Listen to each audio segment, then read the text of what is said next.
Hi guys, today we are going to start the tour formulation and designing process. So let's begin. जैसा कि आप सब जानते हैं कि हमने लास्ट क्लास में अपने जीआईटी के बारे में पढ़ लिया था और आप लोगों से कहा था कि मैंने जिन क्वेश्चन के आपको आंसर नहीं मिल रहे हो वो क्वेश्चन आप कमेंट बॉक्स में पिन करके लिख दीजिएगा। उसका रिप्लाई मैं ज़रूर दूंगा, लेकिन कोई बात नहीं, आप लोगों ने नहीं लिखा और मैं देखो, ज़रूरी नहीं है कि आपको मतलब कोई क्वेश्चन नहीं आ रहे होंगे, क्योंकि जिस तरह से मैंने बताया है सारे, उस तरह से आपको सारे क्वेश्चंस आ जाने चाहिए। ठीक है, अगर आपने कॉन्सेप्ट वाइज अगर सभी चीज़ों को अच्छे से समझा है तो ओके। तो सबसे मेन पॉइंट यही है कि आपको कॉन्सेप्ट पता होना चाहिए। ओके, क्योंकि जब पेपर में आएगा तो आपको अपने कॉन्सेप्ट को वेरीफाई ब्रीफ में लिखना पड़ेगा। ठीक है, ओके। तो हम आज जानने वाले हैं tour formulation and designing process. Actually tour formulation क्या है? टूर फॉर्मुलेशन के लिए यहाँ पे मैथमेटिक का कोई भी ज़रूरत नहीं है। ठीक है, एक्चुअली में ये बस एक डिज़ाइनिंग प्रोसेस है कि टूर को बनाने के लिए हमें किन किन चीज़ों की नेसेसरी होती है। ठीक है, तो अगर सबसे पहले ना यहाँ पे सबसे मेन काम होता है रिसर्च एंड डेवलपमेंट वालों का। ठीक है, टूर में जो भी मेन जगह पे ये लोग रिसर्च करते हैं कि कौन कौन सी जगह बहुत अच्छी है घूमने के लायक, स्ट्रेटजी बनाते हैं ये लोग, ताकि हमें पता चल जाए कि पब्लिक डिमांड में कौन सी जगह सबसे ज़्यादा है। ठीक है, WFR यानी the world famous tour example है। ठीक है, शॉर्ट फॉर्म में यहाँ पे आपको दिख भी रहा होगा, अंडरलाइन कर रखा है। इस शॉर्ट फॉर्म को याद रखना। SOTC की हेल्प्स की मदद से WFR निकाला जाता है। ठीक है, द दुनिया डेको ऑफ कॉक्स एंड किंग। ठीक है, ये कंपनी का नाम है, ये कुछ और नहीं है। ठीक है, ये सब ये मतलब याद रखना कि कहाँ कहाँ पे यूज़ हो रहे हैं। ठीक है, एग्जांपल में देखा ये कंपनी है दुनिया देखो ऑफ कॉक्स एंड किंग। लग रहा है भाई कैसी कंपनी है, चलो कोई बात नहीं, चलता है, कुछ भी नाम हो, अपने को क्या है। ठीक है, तो एक्चुअली बस ये जो टूर फॉर्मुलेशन है ना, इसके अंदर ये है कि एक क्वालिटी देने की कोशिश किया जा रहा है। एक पैकेज टूर के अंदर एक अच्छी सी आइटनरी प्रोवाइड करने की कोशिश की जा रही है। ठीक है, अब यहाँ पे देखो कुछ पॉइंट्स दे रखे होंगे, उसको हम जैसे पढ़ेंगे ना हमारा सारा क्लियर हो जाएगा।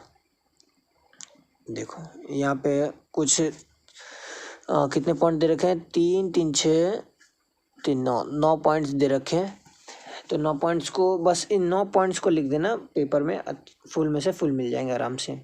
ठीक है, initial research of destination and source market clarifies much drawbacks of package tour and takes corrective measure of enhancement the quality and appeal of tour। इसका मतलब क्या हुआ कि जो देखो डेस्टिनेशन के ना पहले रिसर्च, जो डेस्टिनेशन होती है वहाँ पे एक अच्छे से रिसर्च की ज़रूरत होती है कि उसके आसपास में कैसी कैसी सारी फैसिलिटीज़ हैं, वहाँ पे क्या फैसिलिटीज़ हैं, अगर क्या वहाँ पे अब जो हमारे टूरिस्ट जा रहे हैं उनके लिए वो बेनिफिशियल रहेगा कि नहीं रहेगा। ठीक है, बस हमें यही जानना होता है रिसर्च में। ठीक है, वहाँ पे सारी चीज़ें कि अकॉर्डिंग टू टूरिस्ट वहाँ पे रिक्वायरमेंट्स हैं कि नहीं है। ठीक है, a well structure itinerary is prepared. ठीक है, सेकंड पॉइंट में हमें यही बता रखा है कि वेल स्ट्रक्चर आइटनरी होना चाहिए। आइटनरी क्या होता है? एक टूर प्लान। ठीक है, एक अच्छा सा टूर प्लान प्रिपेयर्ड होना चाहिए। ठीक है, सेकंड लाइन में ये। थर्ड लाइन हमारी है selecting the destinations companies and authorise them with the ground handling responsibility. Ground handling responsibilities के बारे में मैंने आपको पहले भी बताया था। ये क्या करते हैं, ये लोग डोमेस्टिक एरियाज़ के अंडर में सारी चीज़ें आपकी बुक और रिज्यूम करते हैं। ओके, ये मतलब आपकी जो डोमेस्टिक एरियाज़ का जो टूर होता है ना उसको हैंडल करते हैं। ठीक है, तो आपको मतलब अपने टूर फॉर्मुलेशन में ये भी पॉइंट रखना पड़ेगा कि जो ग्राउंड हैंडलिंग रिस्पॉन्सिबिलिटीज़ हैं वो अच्छी होनी चाहिए। ओके, उसके बाद देखो fourth point, vendor of primary and supplementary services. मतलब आपको एक प्राइमरी और एक सप्लीमेंट्री, मतलब प्राइमरी मतलब जो छोटी मोटी जरूरी तो है ही चीज़ें। ठीक है, जैसे वहाँ पे रिजॉर्ट एकोमोडेशन के लिए हो गया, ट्रांसपोर्टेशन के लिए हो गया, साथ में जो सेकेंडरी एक्सेसरीज हैं। ठीक है, वहाँ पे जो एक्स्ट्रा वहाँ के फेमस फूड स्टॉल्स हो गए, वहाँ के ATM मशीन हो गए, जो भी एमिनिटीज़ में आते हैं सारे एक्स्ट्रा फैसिलिटीज़ या फिर सप्लीमेंट्री सर्विसेज उन्हें कह सकते हैं। ठीक है, और अच्छे से नेगोशिएट करने के बाद में आप एक अच्छा सा टूर बजट उन्हें बना के दे सकते हैं। यही चीज़ नंबर 5 में क्या रखा है इसने पॉइंट में, कोस्टिंग ऑफ एलिमेंट। ठीक है, कि एलिमेंट्स की ज़्यादा कोस्ट होने चाहिए, ज़्यादा नहीं होने चाहिए। अकॉर्डिंग टू कस्टमर हमें वो सारी चीज़ें उनको प्रोवाइड करनी पड़ती हैं। ठीक है, 6 पॉइंट देखो, tour vouchers is given finally shape on the destination selection, negotiation with the vendors and the costing is completed. ये भी आप समझ ही होगे कि क्या कहना चाहता है। नहीं समझे तो मैं हूँ ना यार, मैं समझा रहा हूँ, टेंशन क्यों ले रहे हो। देखो क्या कह रहा है कि जो टूर वाउचर्स पता है ना आपको लोगों को, टूर वाउचर्स पता है, तो टूर वाउचर्स जो डेस्टिनेशन पे यूज़ होने वाले हैं उन टूर वाउचर्स को हमें ऐसा कस्टमर को देना पड़ता है, और उसकी भी कुछ वैल्यूज़ होती हैं टूर क्या कह रहा है, टूर वाउचर्स की। ठीक है, तो नेगोशिएट का मतलब तो आप समझते हो, बातचीत करना और बार्गेनिंग करना। ठीक है, वेंडर्स कौन है यहाँ पे, वेंडर्स जो जो टूर वाउचर्स दे रहे हैं।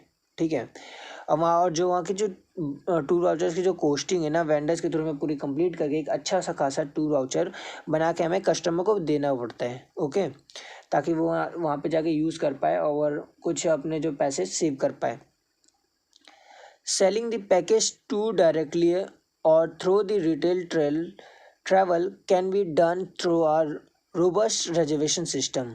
ठीक है, इसका मतलब क्या हुआ कि अगर आपका जो टूर पैकेज है वो डायरेक्टली सेल हो रहा है ट्रैवलर्स को, टूरिस्ट को, तो उसका कॉस्ट ऑलरेडी वैसे ही कम आएगा। तुम्हें पता है अगर डायरेक्टली आ रहा है तो बीच में रिटेलर्स और डिस्ट्रीब्यूटर्स ना आए तो हर चीज़ की प्राइस कम मिल जाती है। ओके, तो वही चीज़ इसमें बता रखा है।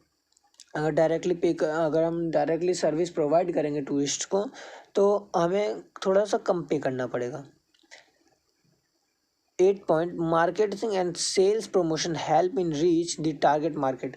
देखो किसी भी कंपनी में एक टारगेट मार्केट होता है, एक टारगेट सेट रहता है कि इस महीने में अपनी अपनी सेल इतनी बढ़ानी है। उसी हिसाब से टूर इंडस्ट्री के अंदर भी कुछ टारगेट फिक्स रहते हैं वह।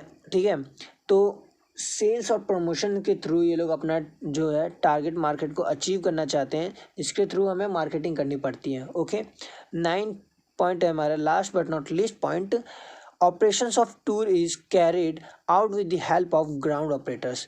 मतलब क्या है, ग्राउंड ऑपरेटर्स की हेल्प से ये पूरा टूर को ऑपरेट किया जाता है। ठीक है, अच्छे से संभाला जाता है टूरिस्ट को, ताकि उसको और भी अनदर चीज़ों की नीड्स ना पड़े। ठीक है, वो सारी चीज़ें खुद ही फुलफ़िल करके देते हैं, और यही होता है एक टूर फॉर्मेशन और डिज़ाइनिंग प्रोसेस। ये जो भी मैंने आपको 9 चीज़ें बताई, ये इसका डिज़ाइनिंग प्रोसेस है कि कैसे एक टूर को डिज़ाइन किया जाता है। ठीक है, और टूर फॉर्मुलेशन मैंने अभी आपको ऊपर में बताया था कि क्या होता है एक्चुअली में, रिसर्च उसके बारे में। रिसर्च एक अच्छा सा फिक्स आइटनरी बनाया जाता है, उसी को कहते हैं फॉर्मुलेशन, कि एक अच्छा आइटनरी क्रिएट हो जाए। इन दोनों को मिला के एक अच्छा सा आइटनरी क्रिएट होता है। ठीक है, आई होप आपको ये टॉपिक बहुत अच्छे से क्लियर हो गया होगा अब। ओके, अगर नहीं आया होगा तो कमेंट बॉक्स में बता देना, रिप्लाई मिल जाएगा, आंसर। ठीक है, अगर मेरी वॉइस अगर कुछ ज़्यादा ही फास्ट आ रही हो तो आप स्लो कर सकते हो। आप लोगों को पता है अगर वीडियो ब्लर दिख रही हो, वैसे तो ये बस लिखा हुआ है तो ब्लर उतना नहीं होना चाहिए। बाकी आप सब तो समझदार हो ही। और दोस्तों और मेरे बड़े भाइयों, अगर देख रहे हो तो थोड़ा सा सपोर्ट कर दो भाई। ठीक है, मिलते हैं फिर अगली वीडियो में। एक लास्ट टॉपिक रह गया, ठीक है, ज़्यादा टेंशन मतलब, लास्ट टॉपिक रह गया, इसके बाद ये ख़त्म हो जाएगा। वीडियो बड़ी हो गई है इसलिए अपलोड करने में भाई थोड़ा सा टाइम लग जाता है, इसलिए मैं अभी बंद कर रहा हूँ। Okay, bye.